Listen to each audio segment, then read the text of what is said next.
Om Shanti. Good morning. आज 12 जून 2021 की मुरली है। बाप दादा बोले, मीठे बच्चे, सूर्यवंशी राज्य पद लेने के लिए अपना सब कुछ बाप पर स्वाहा करो। सूर्यवंशी राज्य पद अर्थात एयर कंडीशन टिकट।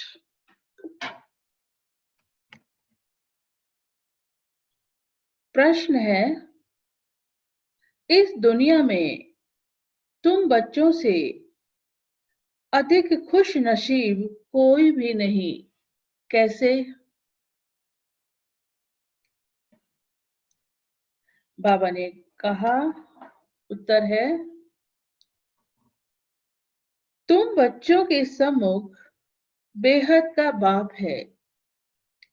उनसे तुम्हें बेहद का वर्षा मिल रहा है। तुम इस समय बेहद बाप, टीचर और सदगुरु के बनकर उससे बेहद की प्राप्ति करते हो। दुनिया वाले तो उसे जानते भी नहीं, तो तुम्हारे जैसा खुश नसीब हो कैसे सकते? आज का गीत है, बड़ा खुश नसीब है। ओम शांति। यहाँ ओम शांति किन किन को बोलते हैं? ब्रह्मा बाबा को ओम शांति और शिव बाबा को ओम शांति। दोनों ही हमें ओम शांति बोलते हैं, तो हमें भी दोनों को बोलना है ना। ब्राह्मण कुलभूषण बच्चे जानते हैं कि अभी हम ब्राह्मण संप्रदाय के हैं, फिर दैवी संप्रदाय बनेंगे। बच्चों को बाप बैठ समझाते हैं, जबकि बेहद का बाप सम्मुख है और उससे बेहद का वर्षा मिल रहा है। बाकी और क्या चाहिए? भक्ति मार्ग कब से चलता है यह कोई को पता नहीं है। भक्ति मार्ग वाले भक्त भगवान को और ब्राइड्स ग्रूम को याद करते हैं। भक्त तो भगवान को याद करते हैं, है ना। भक्त भगवान के रूप में याद करते हैं ना, और हम ब्राइड्स ग्रूम को याद करते हैं। हम सजनिया अपने साजन प्रियतम को याद करते हैं, परंतु वंडर है कि उनको जानते नहीं। ऐसा कभी देखा कि सजनी साजन को ना जाने? नहीं तो याद कर ही कैसे सकती? भगवान तो सबका बाप ठहरा। बाप तो सबका है ना। चाहे वो लौकिक है चाहे अलौकिक है, लेकिन साजन सजनी का जो रिलेशन है वो सिर्फ हम बच्चों का और बाबा के साथ है। दुनिया का तो ये रिलेशन नहीं है ना। तो बाबा कहते हैं, बच्चे बाप को याद करते हैं, परंतु पहचान बिगड़ याद करना सब व्यर्थ हो जाता है। इसलिए याद करने से कोई फायदा नहीं निकलता। याद करते कोई भी उस एम ऑब्जेक्ट को पाते नहीं। भगवान कौन है, उससे क्या मिलेगा, कुछ भी जानते नहीं। इतने सब धर्म, क्राइस्ट, बौद्ध आदि प्रिसेप्टर और धर्म स्थापन करने वालों को उनको फॉलोअर्स याद करते हैं। उनके फॉलोअर्स उनको याद करते हैं,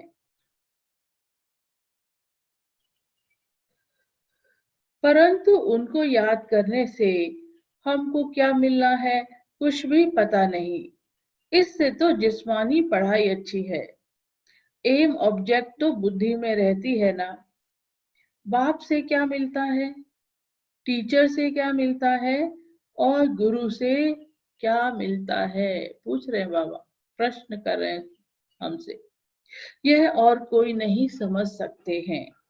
तुम यहाँ बाप के, फिर टीचर के, फिर गुरु, सतगुरु के बनते हो। पहले बाप, जन्म दिया, फिर पालना की, फिर पढ़ाया, टीचर, और उसके बाद क्या चाहिए होता है? सतगुरु। पूरी लाइफ का सब जो चाहिए वो सब मिल गया। एम ऑब्जेक्ट तो बुद्धि में रहती है। बाबा कहते यह और कोई नहीं समझ सकते। तुम यहाँ बाप के, फिर टीचर के, फिर सदगुरु के बनते हो। बाप और टीचर से गुरु ऊंच होता है। अब तुम बच्चों को निश्चय हुआ कि हम बाप के बने हैं। बाबा हमको 5000 वर्ष पहले मुआफे आकर के स्वर्ग का मालिक बनाते हैं अथवा शांति धाम का मालिक बनाते हैं। बाप कहते हैं, लाडले बच्चे, तुम मुझसे अपना वर्षा लेंगे ना?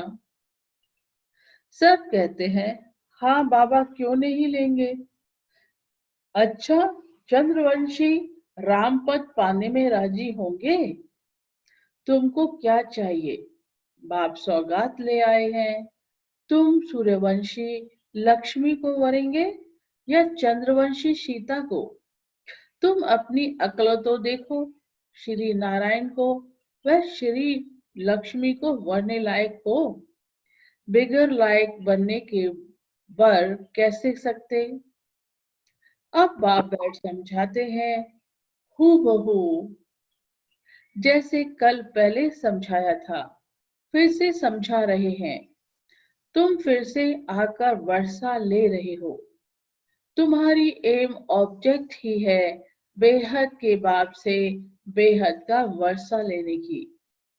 यह है सूर्यवंशी राज्य पद। सेकंड ग्रेड है चंद्रवंशी।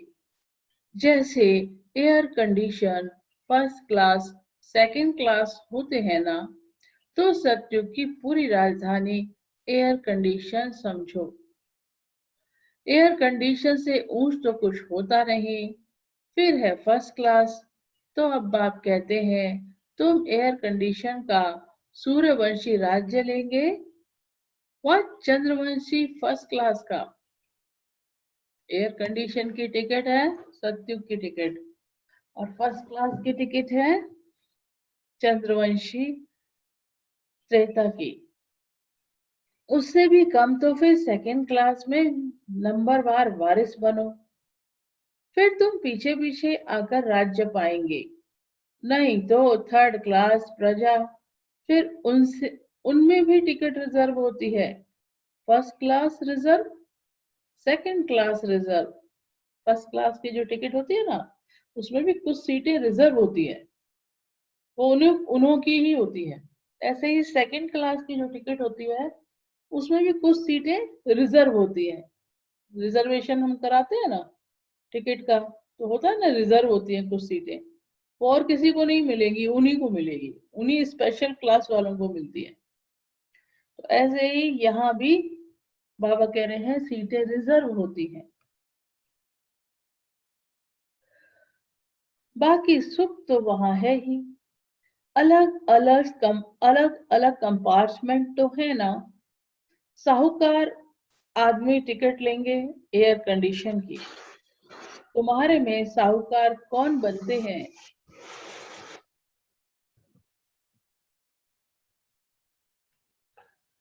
बाबा कह रहे हैं, तुम्हारे में साहूकार कौन बनते हैं? जो सब कुछ बाप को दे देते। बाबा, यह सब आपका है। भारत में ही महिमा गाई हुई है। सौदागर, रत्नागर, और क्या होती है? सौदागर, रत्नागर और जादूगर। भगवान की महिमा जादूगर की भी है। जादूगरी बाबा दिखाते हैं ना। जादूगर यह महिमा है बाप की, न कि श्री कृष्ण की। कृष्ण कृष्ण ने तो वर्षा लिया, सतयुग में प्रारब्ध पाई, वह भी बाबा का बना। प्रारब्ध कहाँ से तो पाई होगी ना। लक्ष्मी नारायण सतयुग में प्रारब्ध भोगते हैं। अब तुम बच्चे अच्छी रीति जानते हो, जरूर इन्होंने पास में प्रारब्ध बनाई होगी ना। नेहरू की प्रारब्ध कितनी अच्छी थी, जरूर अच्छे कर्म किए थे। बिगर ताज भारत का बादशाह था। भारत की महिमा तो बहुत है। भारत जैसा ऊंच देश कोई हो नहीं सकता। भारत परमपिता परमात्मा का बर्थ प्लेस है। यह राज कोई की बुद्धि में नहीं बैठता। परमात्मा ही सबको सुख शांति देते हैं। आधा कल्प के लिए भारत ही नंबर 1 तीर्थ स्थान है। परंतु ड्रामा अनुसार एक बाप को भूलने से सृष्टि की हालत कैसी हो गई है। इसलिए शिव बाबा फिर से आते हैं। निमित्त तो कोई बनते हैं ना, तो निमित्त कौन बने? ब्रह्मा बाबा। अब बाप कहते हैं अशरीरी भव, अपने को आत्मा निश्चय करो। मैं आत्मा किसकी संतान हूँ यह कोई नहीं जानते। वंडर है ना, कहते भी हैं ओ गॉड फादर रहम करो।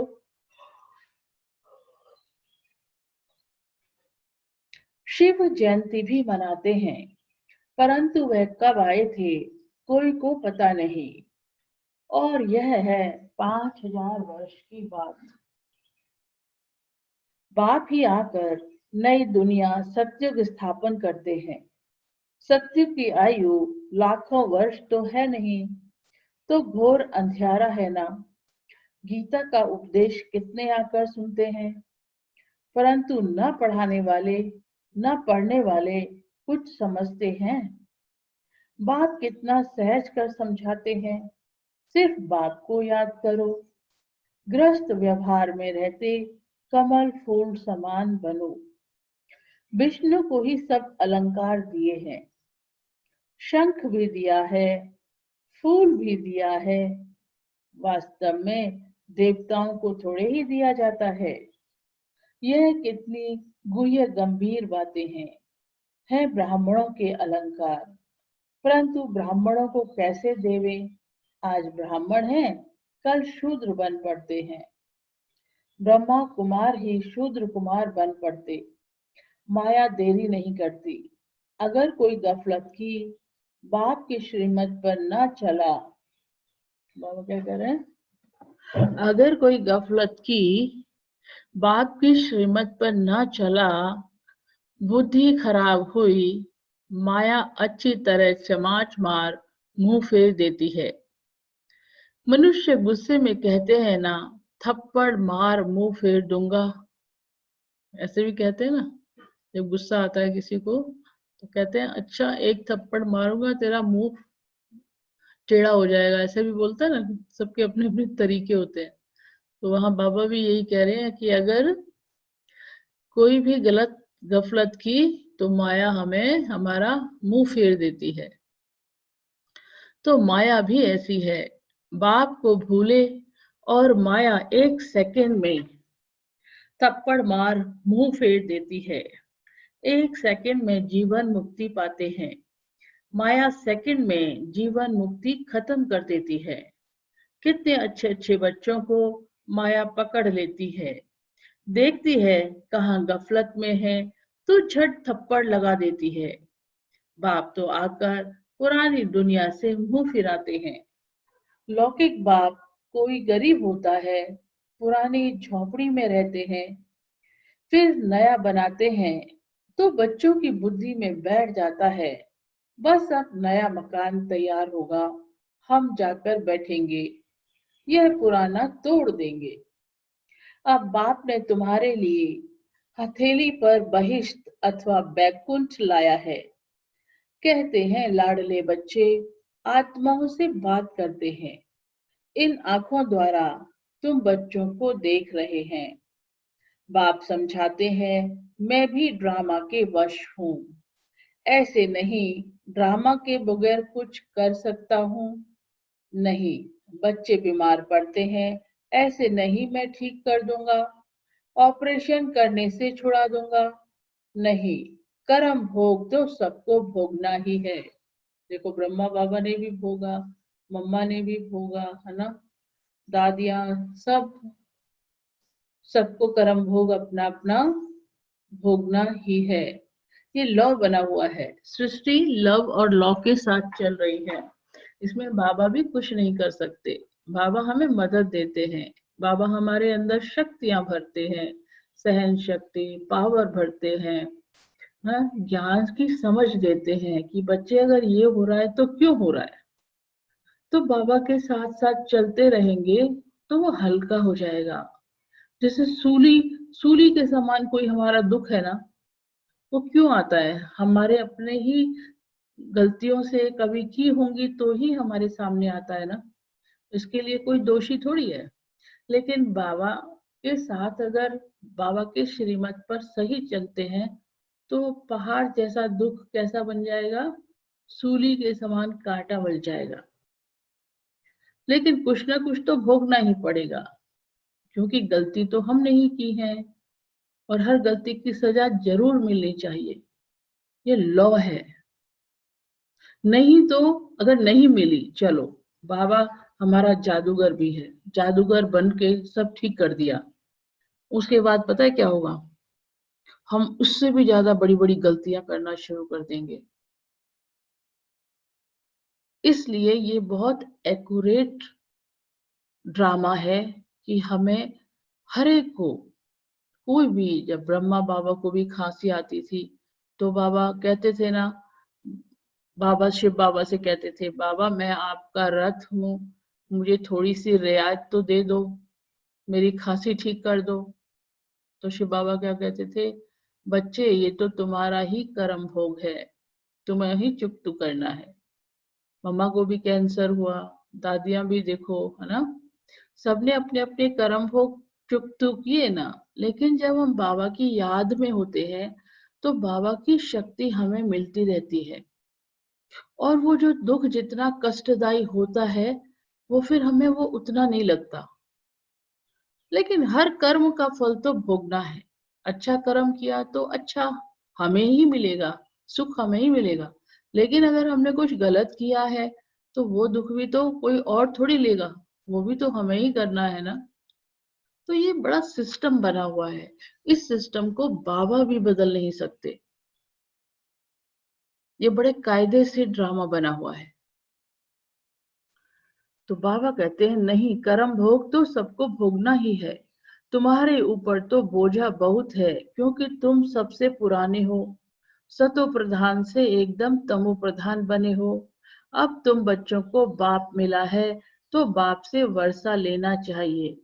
तुम जानते हो, कल्प कल्प ड्रामानुसार हम बाप से वर्षा लेते हैं। जो सूर्यवंशी चंद्रवंशी घराने के होंगे वह अवश्य आएंगे। जो देवता थे फिर शूद्र बन गए हैं, फिर वही ब्राह्मण बन दैवी संप्रदाय बनेंगे। ये बातें बाप बगैर कोई समझा ना सके। बाप को तुम बच्चे कितने मीठे लगते हो, कहते हैं तुम वही कल्प पहले वाले मेरे बच्चे हो। मैं कल्प कल्प तुमको आकर पढ़ाता हूँ। कितनी वंडरफुल बातें हैं। निराकार भगवानु वाच। शरीर से वाच करेंगे ना, शरीर अलग हो जाता तो आत्मा वाच नहीं कर सकती, मतलब देख नहीं सकती। आत्मा डिटैच हो जाती है। अब बाप कहते हैं अशरीरी भव। ऐसे नहीं कि प्राणायाम आदि चढ़ाना है, नहीं, समझना है मैं आत्मा अविनाशी हूँ। मेरी आत्मा में 84 जन्मों का पाठ भरा हुआ है। बाप खुद कहते हैं मेरी आत्मा भी जो एक्ट करती है वह सब पाठ भरा हुआ है। भक्ति मार्ग में वहां पाठ चलता है, फिर ज्ञान मार्ग में यहाँ आकर ज्ञान देता हूँ। भक्ति मार्ग वालों को ज्ञान का पता ही नहीं है। कोई ने शराब पिया नहीं तो टेस्ट का कैसे पता हो? ज्ञान भी जब ले में तब पता पड़े ना। ज्ञान से सद्गति होती है तो जरूर ज्ञान सागर ही सद्गति कर सकते हैं। बाप कहते हैं मैं सर्व का सद्गति दाता हूँ। सर्वोदय लीडर है ना। कितने किस्म किस्म के हैं। वास्तव में तो सर पर दया करने वाला बाप है। बाप से कहते हैं, हे भगवान रहम करो, तो सब पर रहम वो करते हैं। बाकी सब है हद के रहम करने वाले। बाप तो सारी दुनिया को सतो प्रधान बनाते हैं, उसमें तत्व भी सतो प्रधान बन जाते हैं। यह काम ही यह काम है ही परमात्मा का। तो सर्वोदय का अर्थ कितना बड़ा है, एकदम सब पर दया कर देते हैं। सर्वोदय माने सब पर दया करने वाला। तो अब आकर बाबा सबको मुक्ति और जीवन मुक्ति दे देंगे, तो सब पर दया हो गई ना, सब मुक्त हो जाएंगे इस दुख की दुनिया से। तो इसलिए बाबा कहते हैं सर्वोदय। स्वर्ग की स्थापना में कोई भी दुखी नहीं होता है। वहां नंबर 1 फर्नीचर, वैभव आदि मिलते हैं। दुख देने वाले जानवर, मक्खी आदि कोई नहीं होते। वहां ये दुख देने वाले जानवर होते ना, हिंसक जानवर, वो भी नहीं होते, और मक्खी आदि भी नहीं होती। वहां भी बड़े आदमी के घर में कितनी सफाई सफाई रहती है, कभी तुम मक्खी नहीं देखेंगे। कोई मच्छर आदि घुस न सके। स्वर्ग में कोई की ताकत नहीं जो आ सके। गंध करने वाली कोई चीज होती नहीं। नेचुरल फूलों आदि की खुशबू रहती है। तुमको सूक्ष्म वतन में बाबा सूबी शुभी रस पिलाते हैं। अब सूक्ष्म वतन में तो कुछ भी है नहीं, यह सब साक्षात्कार है। वैकुंठ में कितने अच्छे अच्छे फूल, बगीचे आदि होते हैं। सूक्ष्म वतन में थोड़े ही बगीचा रखा है। यह सब है साक्षात्कार। माँ बाबा खाली साक्षात्कार कराते हैं, मतलब सीनरियां दिखाते हैं। बच्चे देखो, स्वर्ग में ये होगा, स्वर्ग में ये होगा, ऐसे होगा। एक्चुअल में थोड़ी होता है सूक्ष्म वतन में, लेकिन बाबा के पास तो सब कुछ है। दिव्य दृष्टि से बाबा सब कुछ दिखा देते हैं। सूक्ष्म वतन में थोड़े ही बगीचा रखा है। यह सब है साक्षात्कार। यहाँ बैठे हुए तुम साक्षात्कार करते हो। गीत भी बड़ा फर्स्ट क्लास है। तुम जानते हो, हम वो बाप मिला है, और क्या चाहिए। बेहद के बाप से बेहद का वर्षा लेते हैं, तो बाप को याद करना चाहिए। बेहद के बाप से बेहद का वर्षा लेते हैं। बाप की मत मशहूर है, श्रीमत से हम श्रेष्ठ ते श्रेष्ठ बनेंगे। बाकी है सबकी आसुरी मत, इसलिए वह जानते नहीं कि सतयुग में सदैव सुख था, लक्ष्मी नारायण का राज्य था। छोटेपन में वही राधे कृष्ण है, उनके चरित्र आदि कुछ है नहीं। स्वर्ग में तो सब बच्चे बड़े फर्स्ट क्लास होते हैं, चंचलता की कोई बात ही नहीं होती। अच्छा, मीठे मीठे सखीलते बच्चों प्रति माता पिता बाप दादा का याद प्यार और गुड मॉर्निंग। रूहानी बाप की रूहानी बच्चों को नमस्ते। हम रूहानी बच्चों की रूहानी बाप दादा से नमस्ते और गुड मॉर्निंग। धारणा के लिए मुख्य सार है।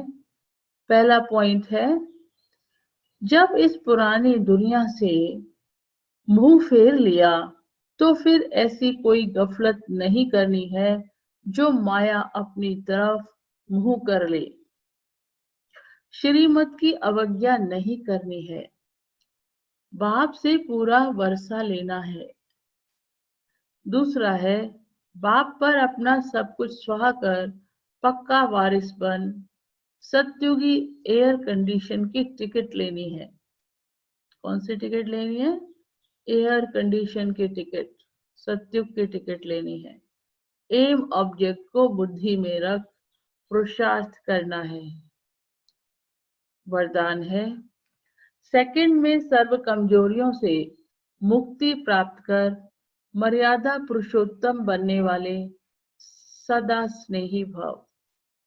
जैसे स्नेही स्नेह में आकर अपना सब कुछ न्यौछावर व अर्पण कर देते हैं, स्नेही को कुछ भी समर्पण करने के लिए सोचना नहीं पड़ता। तो जो भी मर्यादाएं व नियम सुनते हो उन्हें प्रैक्टिकल में लाने अर्थात अथवा सर्व कमजोरियों से मुक्ति प्राप्त करने की सहज युक्ति है। सदा बाप के स्नेही बनो। जिसके स्नेही हो, निरंतर उसके संग में रहो तो रूहानियत का रंग लग जाएगा और एक सेकंड में मर्यादा पुरुषोत्तम बन जाएंगे। क्योंकि स्नेही को बाप का सहयोग स्वतः ही मिलता है। जो बाप से स्नेह करता है उसको बाप का सहयोग अपने आप मिलता है, मांगना नहीं पड़ता। दुनिया में भी एक दूसरे से स्नेह करते हैं तो एक दूसरे को सहयोग करते हैं ना। आज का स्लोगन है, निश्चय का फाउंडेशन मजबूत है तो संपूर्णता तक पहुंचना निश्चित है। निश्चय है बाप पर तो संपूर्णता तक पहुंच ही जाएंगे, पार हो जाएंगे। मातेश्वरी जी के महावाक्य। मातेश्वरी जी के अनमोल महावाक्य मनुष्य लोक, देवलोक, भूत प्रेतों की दुनिया का विस्तार। बहुत मनुष्य प्रश्न करते हैं, यह जो अशुद्ध जीवात्माएं जिनको घोस्ट, घोस्ट माने भूत कहा जाता है, यह सच है या कल्पना है अथवा वहम है। उस पर आज स्पष्ट समझाया जाता है कि मनुष्य आत्मा जब विकर्म करती है तो उनको अनेक प्रकार से सजाएं भोगनी अवश्य पड़ती हैं और भोगनी भी मनुष्य जन्म में है, ना कि जानवर, पंछी और पशु योनि में। मनुष्य मनुष्य ही बनता है। मनुष्य आत्मा अलग है, जानवरों की आत्मा अलग है। मनुष्य कभी जानवर नहीं बनता और न जानवर कभी मनुष्य बन सकता है। उन्हों की दुनिया अपनी है और मनुष्य आत्माओं की दुनिया अपनी है। सुख दुख भोगने की महसूसता मनुष्य में जास्ती है, ना कि जानवरों में। जब हम शुद्ध कर्म करने से सुख भी मनुष्य तन में पाते हैं और दुख भी जरूर मनुष्य तन में ही आकर भोगना है। और यह ज्ञान सुनने की बुद्धि भी मनुष्य तन में ही रहती है, ना कि जानवरों में। तो यह सृष्टि खेल में मुख्य पार्ट किसका है? मनुष्यों का ही है। यह जानवर, पंछी आदि तो जैसे सृष्टि ड्रामा की शोभा है। सारे कल्प के अंदर सतयुग आदि से कलयुग अंत तक मनुष्य आत्माओं के 84 जन्म हैं। बाकी 84 लाख तो जानवर, पंछी आदि की वैरायटी हो सकती है। अब यह सब राज परमात्मा बगैर और कोई समझा नहीं सकता। आत्मा का निवास स्थान है। कौन सा निवास स्थान है हम आत्माओं का? ब्रह्म तत्व अर्थात निराकारी दुनिया, जहां इन जानवरों की आत्माएं ब्रह्म तत्व में नहीं जा सकती। क्या बाकी इन जानवरों की आत्माएं ब्रह्म तत्व में नहीं जा सकती, वह इस आकाश तत्व के अंदर ही पाठ बजाती हैं। उन्हों का भी मर्ज इमर्ज का और सतो रजो तमो में आने का पाठ होता है।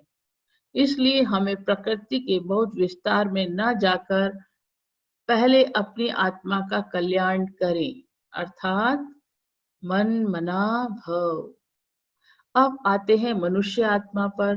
तो जो आत्माएं अशुद्ध कर्म करने से विकर्म बनाती हैं, वो अपने अशुद्ध संस्कार अनुसार जन्म मरण के चक्र में आए आदि मध्य अंत अर्थात मरने के समय अपने किए हुए विकर्मों का साक्षात्कार पाए सूक्ष्म में सजा भोगती हैं। इस थोड़े समय में अनेक जन्मों का दुख महसूस होता है। फिर शरीर छोड़कर गर्भ जेल में दुख भोगती हैं और फिर संस्कार अनुसार ऐसे माँ बाप के पास जन्म ले वहां भी अपने जीवन में सुख दुख भोगती हैं। इसको कहा जाता है आदि मध्य अंत। परंतु कोई आत्मा शरीर न धारण कर आकारी रूप में इस आकाश तत्व के अंदर घोष्ट बन भटकती रहती है। यह भी एक सजा है, अर्थात भोगना है। उस अशुद्ध जीवात्मा के साथ किसी का हिसाब किताब होता है तो वो उनमें प्रवेश कर उनको दुख देती है, अर्थात हिसाब किताब चुकतू कर फिर जाकर अपना शरीर धारण करती है। कोई जीवात्मा तो जिसमें प्रवेश करती है उनको बहुत मारती भी है, बहुत कष्ट देती है, परंतु यह सब हिसाब किताब के अंदर भोगना का प्रकार है। जो सभी मनुष्य तन में सुख दुख महसूस होता है, यह तो आपको समझाया गया है कि जो आत्मा मुक्ति धाम से इस साकारी खेल में आती है वो बीच में वापस जा नहीं सकते। जब बाबा धरती पर आएंगे तभी सब आत्माएं बाबा के साथ ऊपर जाएंगी, बीच में कोई भी आत्मा नहीं जा सकती। परंतु अपने किए हुए अशुद्ध शुद्ध कर्मों अनुसार संस्कार ले दुख सुख के चक्र में आती है। सभी आत्माओं का पुनर्जन्म होता है, सिर्फ एक परमात्मा का नहीं होता। अच्छा, ओम शांति। तो मुरली को अपने आप ही पढ़िएगा। मम्मा के पॉइंट्स भी बहुत गहरे हैं, उनको शाम को डिस्कस करेंगे अव्यक्त मुरली के टाइम ना। जो अभी मम्मा ने बोला है वो शाम को भी डिस्कस करेंगे, बहुत अच्छे पॉइंट्स हैं। आइए बाबा को याद करते हैं।